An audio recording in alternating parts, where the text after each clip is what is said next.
sé que me prodigo poco. Estoy metido en otros saraos y en otro canal al que le dedico más tiempo. Y tampoco le estoy dedicando mucho tiempo. Llevo todo el día y antes de lo que hoy pues, del bombazo que hoy ha salido, llevaba ya tiempo pensando en las nefastas consecuencias de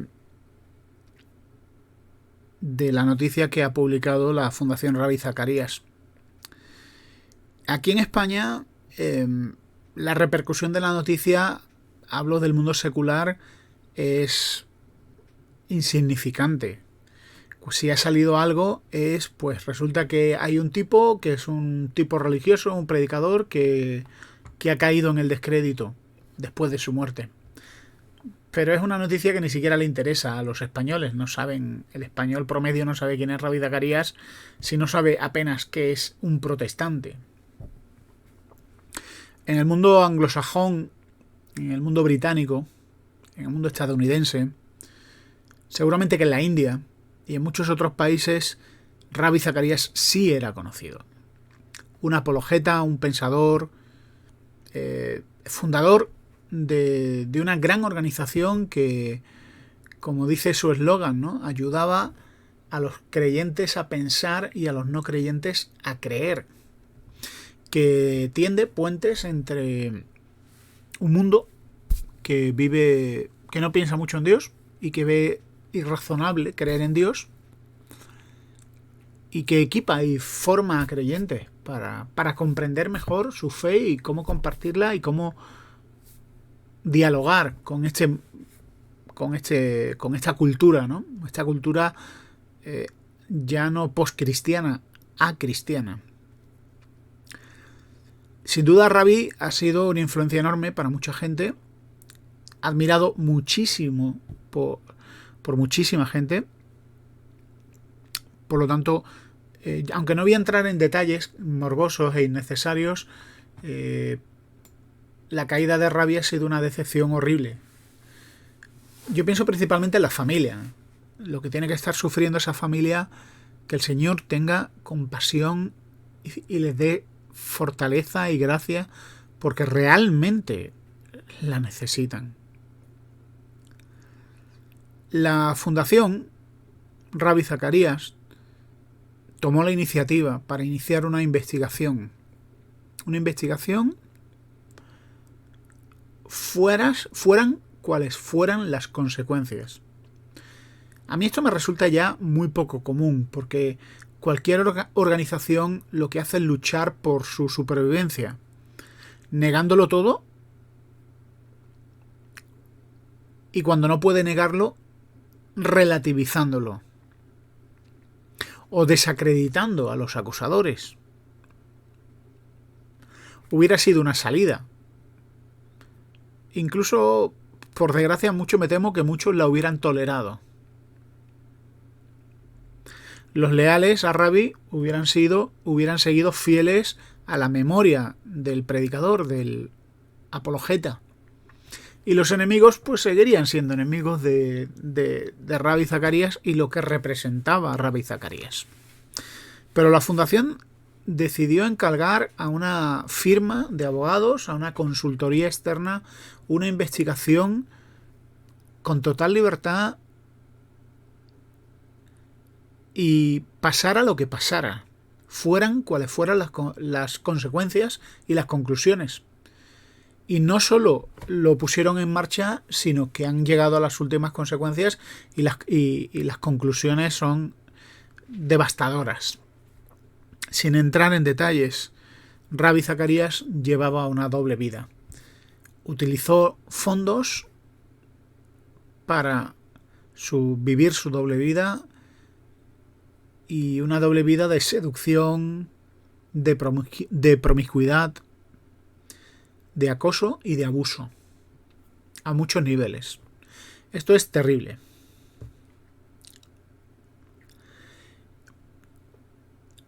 Por supuesto, tal honestidad y transparencia aún a riesgo de las consecuencias que pueda haber para la propia fundación, pues me parece un acto que tiene que ser reconocido y del que no se habla lo suficiente, ¿eh?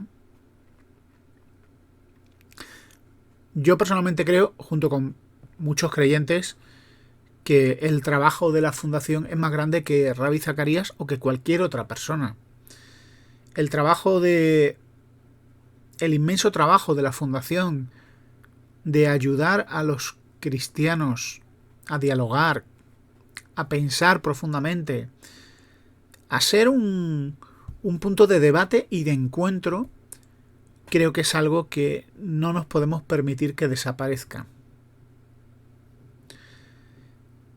No hay nada más grande, no hay hombre más grande que el testimonio o que el mensaje que está dando. Ningún cristiano es más grande que su maestro y ningún cristiano es más grande que el mensaje que está compartiendo. Pero quiero decir algo más también. Esto que ha ocurrido lo que pone de manifiesto es la realidad del Evangelio. La crudeza asombrosa del Evangelio. Es decir, si de lo que aquí concluimos es que resulta que hay gente buena, que soy yo, y gente mala, que es Ravi Zacharias y todos los predicadores perversos que han abusado de su poder, entonces es que no hemos entendido nada.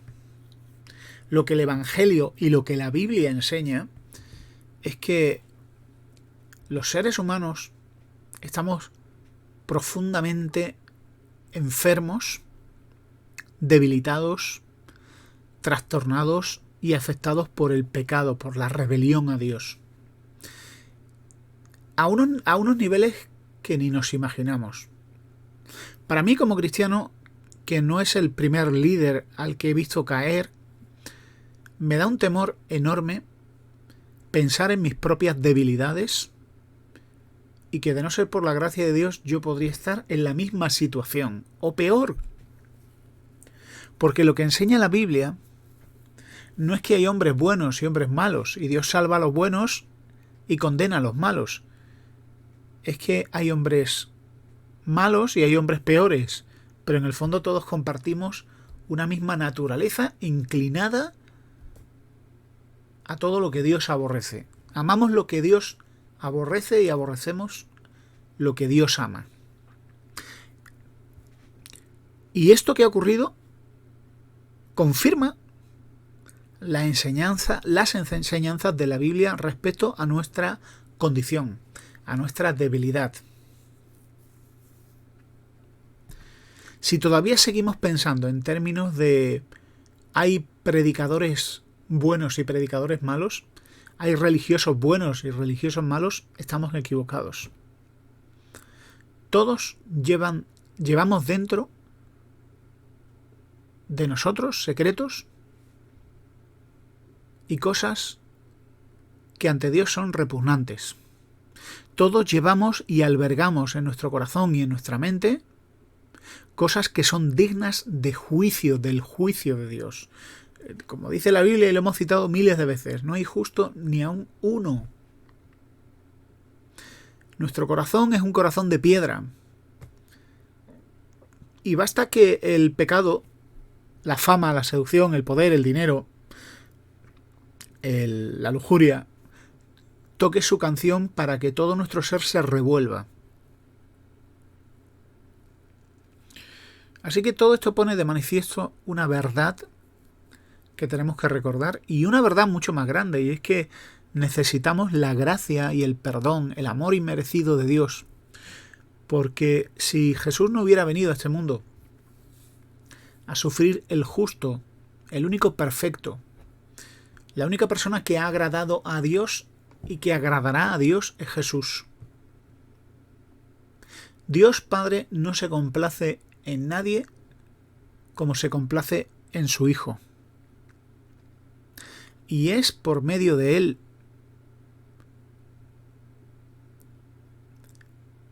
por quien podemos ser amados, aceptados y perdonados.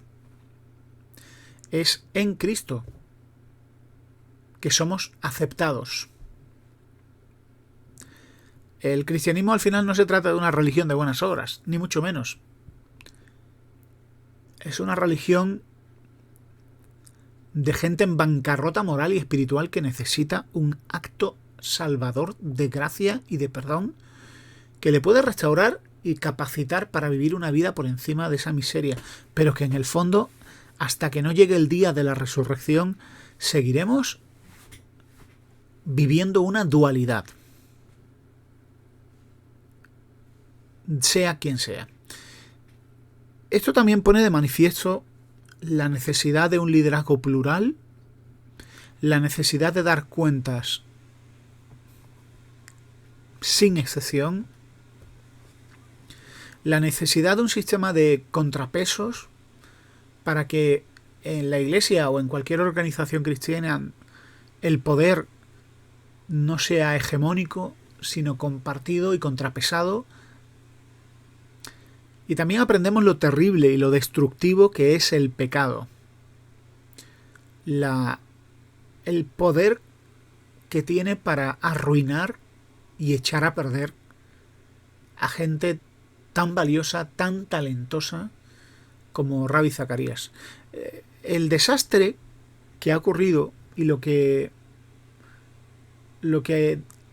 mucha gente no va a entender nunca es que Ravi Zacharias era un hombre de Dios y a la vez un hombre vendido al pecado. Las dos cosas. Que Ravi Zacharias era un hombre con dones gigantescos, pero con una dualidad que lo consumió. Y ninguno estamos libres de esa dualidad. Ninguno estamos libres de esa semilla del infierno que llevamos dentro. De ese delincuente y de ese potencial violador, asesino, mentiroso, cruel, déspota, abusador, matón que llevamos dentro todos nosotros. Y que si se dan las condiciones adecuadas, esa ruina de hombre o esa ruina de mujer pueden crecer lo suficiente para destrozar las vidas, nuestra propia vida y la vida de los demás. Dice la Biblia que el diablo viene a matar, a robar y a destruir. Y tenemos que aprender esa lección. Yo cuando veo estas cosas me desanimo muchísimo. Y me desanimo por mí también. Porque pienso que por la gracia de Dios soy lo que soy y que Dios no retire su gracia de mí, porque dudo que sea no mejor, sino igual que Él. Sospecho que soy incluso peor que cualquier hombre que haya caído. Y necesito cada día de la gracia, del perdón, de la compañía de Dios y de su fuerza para salir adelante. Ahora, tampoco quiero que esto sea un discurso derrotista, porque no lo es. La Biblia dice que apoyados en Dios, en su gracia, fortalecidos por su comunión, podemos vivir de una manera justa y piadosa. Y que eso es posible no por nuestras fuerzas, sino por los recursos que Dios da. Así que yo deseo que la fundación siga adelante. Obviamente seguirá con otro nombre, me consta. Que a pesar del golpe, el trabajo de testimonio continúe con más fuerzas aún. Y que todos los cristianos aprendamos la lección de una vez. Aprendamos la lección de cuidar a nuestros líderes y que cuando nosotros tengamos que ocupar posiciones de liderazgo seamos conscientes de lo terrible que es esa situación, de lo vulnerables que somos. Y lo cierto es que cualquier posición de poder, aunque sea tener la llave del cuarto de calderas, te puede transformar en un odioso, vanidoso, orgulloso y retorcido. o por decidir, yo qué sé, cualquier tontería, ¿no? Somos tan débiles y tan pobres y tan raquíticos sin Dios que cualquier cosa se apodera de nosotros y manifiesta lo que hay dentro de nosotros. Así que un saludo a la familia de Ravi Zacarías, de la Fundación de RZ, para seguir adelante, que no se desanimen, porque necesitamos que ellos lleven a cabo el trabajo que están haciendo. Un saludo y hasta pronto.